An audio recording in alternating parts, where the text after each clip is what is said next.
Three separate groups representing individual bondholders have been piling fresh pressure on the finance ministry to pay up. They pitched camp at the ministry and demanded to meet the finance minister. In the last hour, the ministry has issued a statement committing to pay. We have more on that shortly. But first, listen to a convener of the Individual Bondholders Forum, Senor Hossi, expressing his concern with the lack of communication. Tomorrow being 1 week since the revised settlement date, we found it quite improper that there's been no communication about payment.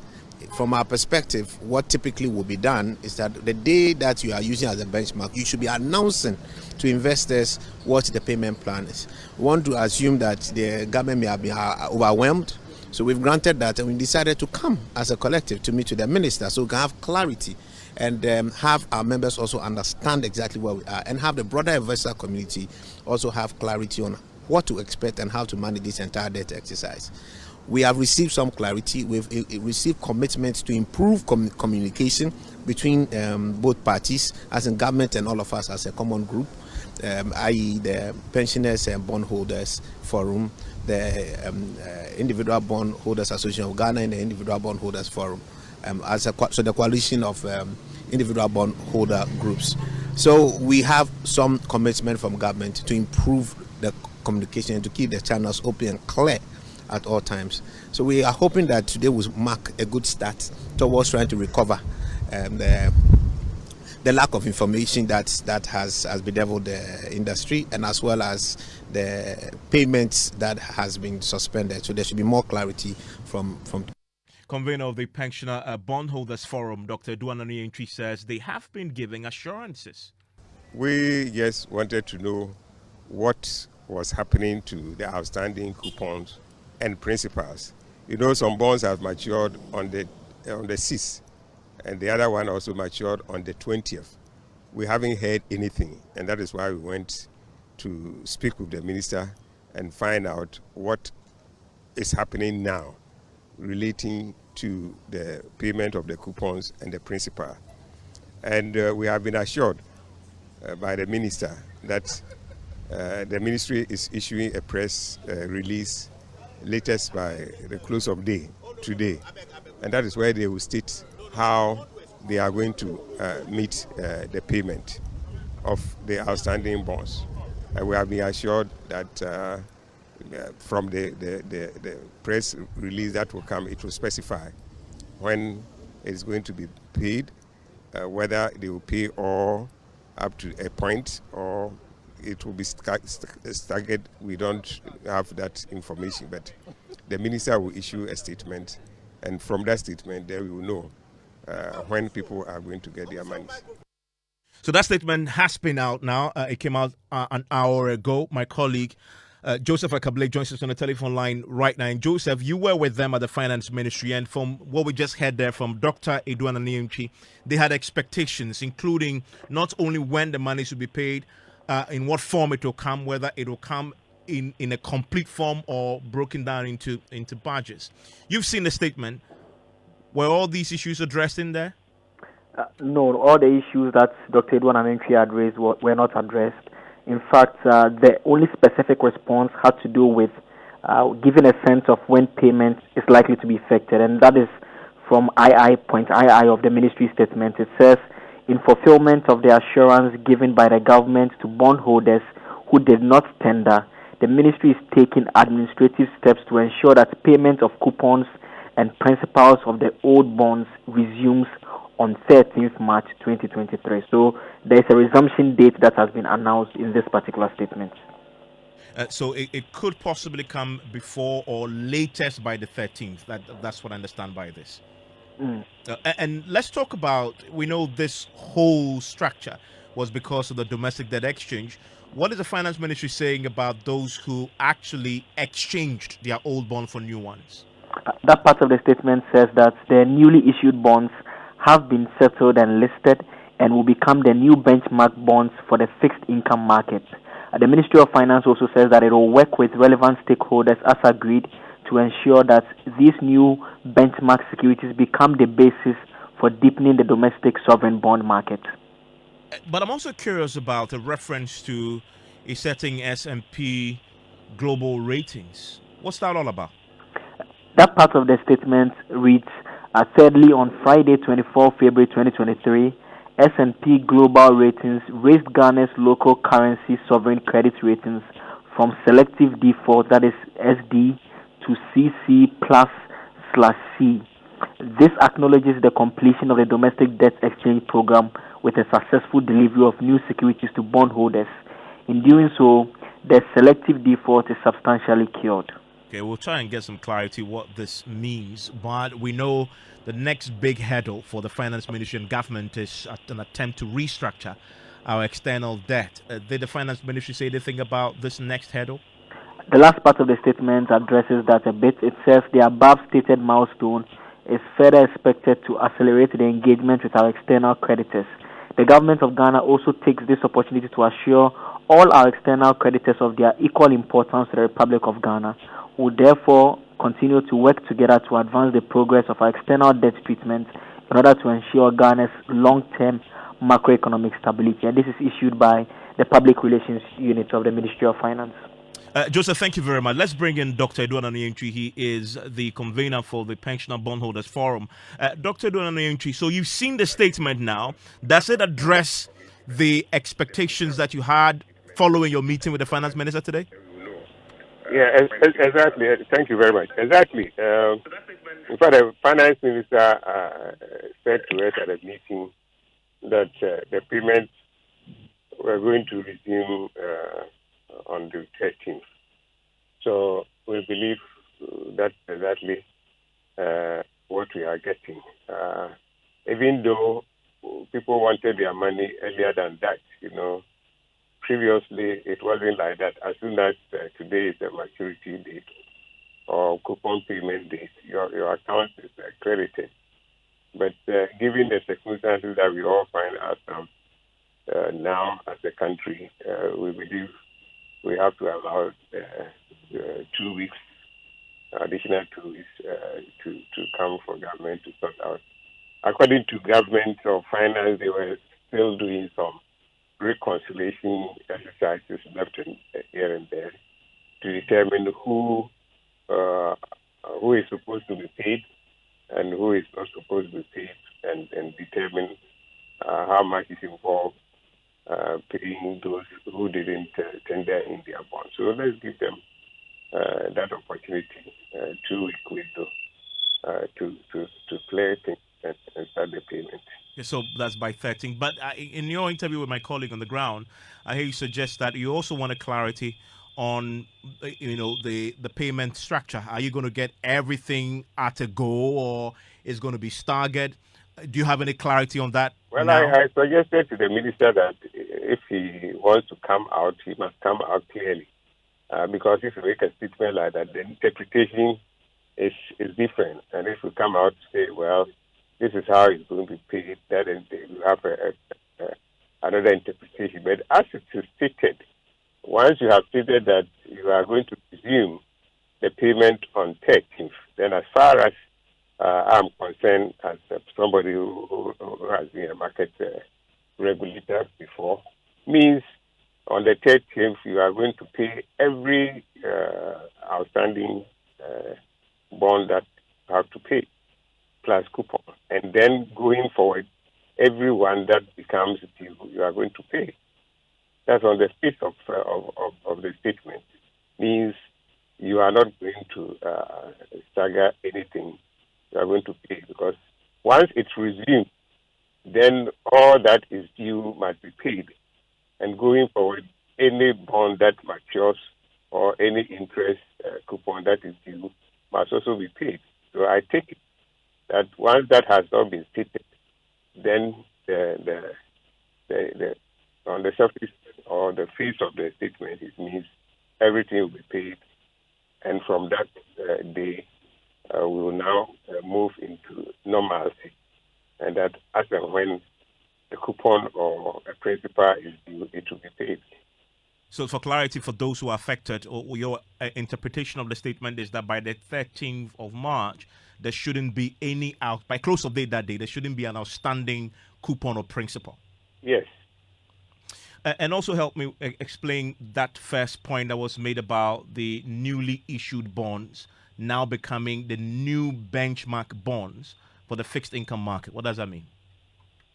Well, that's the number of bonds in the market.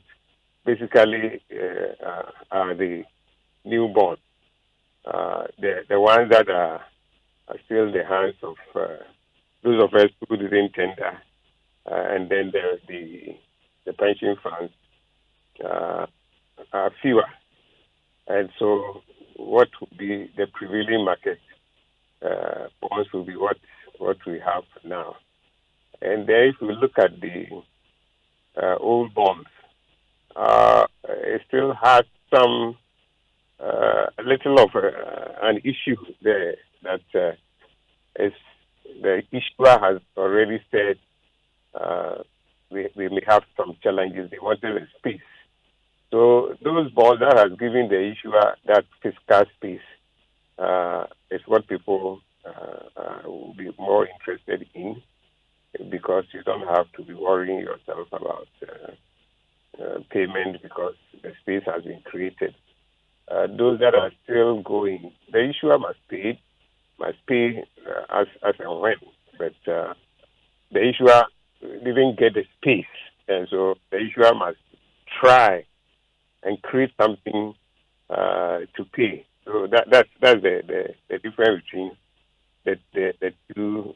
And so the emphasis now is on the one that enough fiscal space has been created by the restricted bonds, and therefore, when you are holding it, you think that trading. That's what the minister meant to say when he was always talking about the tradability, the ability to sell as quickly as you want. Definitely, the new ones will be commanding that have a better, what do you call it? People would like to trade in that one more than the old one.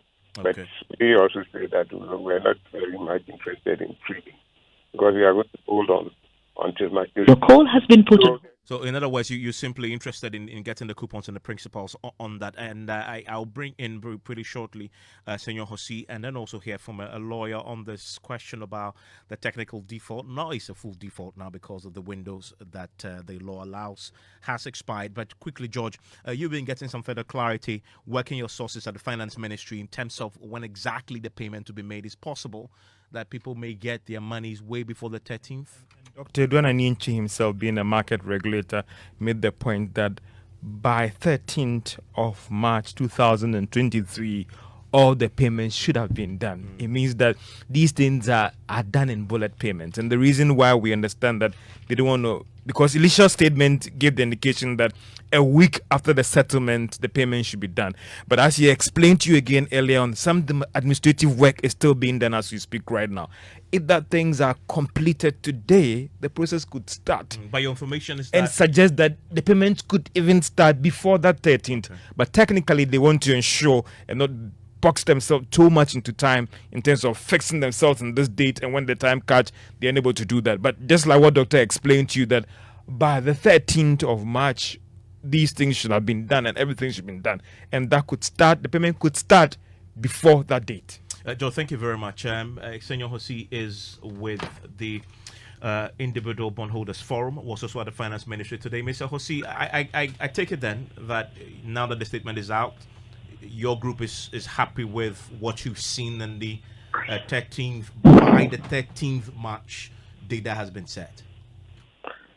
Yes, thank you so much, Evans. I think you recall we wrote to the minister asking for clarity on his payment scheduling. That letter was dated 13th February. So we are unsure if that's what that inspired a 13th March as well. So it means that we are running a whole 1 month schedule. We are hopeful that this statement should bring a lot more clarity and predictability and a lot more stability, within the entire investment fraternity. So it's welcome, and I'm just hopeful government to honor its obligations duly. And a little note: the issue of benchmark bonds does not necessarily place one bond and its legal standing superior to another. So the new bonds do not hold a superior legal position as far as the market is concerned over the old bonds. And it's referred to as benchmark largely because it becomes the market reference for assessing bond risk in a given market. Typically, it's government treasuries or government bonds that serve as the benchmark bonds. This now becomes the largest portfolio of government bonds in the market. It would definitely be bigger in size than the old bonds as we sometimes refer to.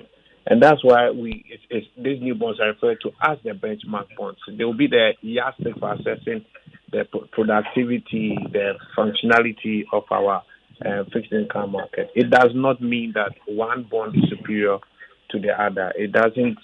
It's also not defined by the fact that one was issued or there's an indication of a suggested default or not. The risk of default sits on the issuer. And once the issuer is one and same, that risk of default cuts across, provided there's a securitized flow for repayment, which then becomes the basis for assessing the risk of a default. In other words, that then becomes the basis for, if you want to trade in the market, that's a basis for it. But then the old bonds with their higher coupons will still remain in play. And if you want to buy and sell, you can do so. So the issue is one and same. So you'll still be able to buy the same. The only thing is that with the old bonds, the players that can trade it for now have been reduced. I.e., we have taken out the banks out of that market. Or as players in the market, there will still be now facilitators in the market. Everybody should understand one thing: we have only one fixed income market. So the new bonds and old bonds will all play in the same fixed income market. The only thing here with the new bonds is that is what the banks seem to have legal basis or market basis or economic basis to carry. Unlike before, when they were carrying the old bonds as well, the banks won't. But they are the largest movers. That's why there's been questions about tradability. But looking at the volume of the old bonds present and the flow of about 6 billion CDs of pension funds that are also allowed to carry the old bonds, we do not see tradability as an issue. But the issue too about banks being excluded from trading the old bonds will be something we are likely going to visit in due course. Okay, Senor Hosi, thank you very much there. And that offers some clarity on that subject there, and the details of the statement you can find on myjoyonline.com. One last group that was also there today is the Individual Bondholders Association of Ghana. Martin Kwebu, who is a lawyer, leads them. Martin, your group happy with this? Hello, Martin. Yeah, Evans. Your group not happy with exactly. The letter lacks a lot of clarity. Because you see, the fifth of the letter says they will resume payment by 13th March, by 13th. So when they resume, when will they finish? Because you see, we have to be very careful about this finance minister. As I keep saying, Evans, let's not forget, he's become very rich because of these bonds, and so he's become very insensitive to us, right? So if it says they will resume by 13th, theoretically, they can start before the 13th. But the key question is that, so when they resume, how long is it taking them to pay? It's different to say, I will finish paying by the 13th. But this one is saying, we will resume. So that's latest. So they can start on the 10th, 11th, 12th, and then 13th of March. But when are they finishing? So it means that theoretically, from the way it's been worded, they can pay 5,000 out of 100,000 people. I mean, so what do you plan to do about this? Yeah, so with that in the letter, we have to meet as a group, as a collective, and then we'll take a decision. Thank you very much. That's the last group there, Individual Bondholders Forum, who say they still have questions about the exact timelines that the finance minister has provided today. Well, in the finance ministry's statement in the last hour, government assured the country's external creditors of their importance and looked forward to what it called an accelerated engagement with them as Ghana seeks to urgently seek debt relief from our external creditors. Well, last week, Friday, one of Ghana's major external creditors, Germany, laid down a series of conditions for securing their help. It included government cutting its expenditure and raising revenue. As you possibly would have heard, the German ambassador to Ghana, Daniel Crew, laid out the conditions. I will be speaking pretty shortly with the leading member on the majority MPP side on the Foreign Affairs Committee in Parliament. Patrick Boama is MP for Kankwe Central. Mr. Boama, thank you for your time here on Top Story. Good evening, Evans. And apologies there for that beep in the background. We'll try and rectify that very quickly. But if you missed it, this is a German ambassador. Did I hear you right? You said size of the government? Well, I only can compare with other countries like my own, and I can just come to the conclusion that there's a huge number of the number is much higher than in my country. So that might bring me to the conclusion maybe there's room for improvement. And we have a very Ghana has a very dense layers of institutions and responsibilities all over the country. But I'm convinced this is true for if I look at the budget of the German Foreign Ministry, of the German government, I'm convinced there are important parts that can be cut without hurting the economic development, and I'm convinced, without going into details, this also is true for Ghana. There are certainly expenditures that can be lowered substantially and make an important impact. And it has to be part of the package. I mean, I cannot go out to the international community say I need help, but I'm not willing to cut my own budget expenditures. That's a German ambassador directed to our government. You cannot go out and ask for help and don't cut your own expenditure. Mr. Patrick, what do you make of that? This came out on Friday, the press conference by the German ambassador. Many watchers of the space of diplomacy say it's pretty rare to have that directness from a chief diplomat of a country to Ghana. Your reaction? Thank you very much, Evans, and good evening to your listeners and the good people of Okaigwe Central.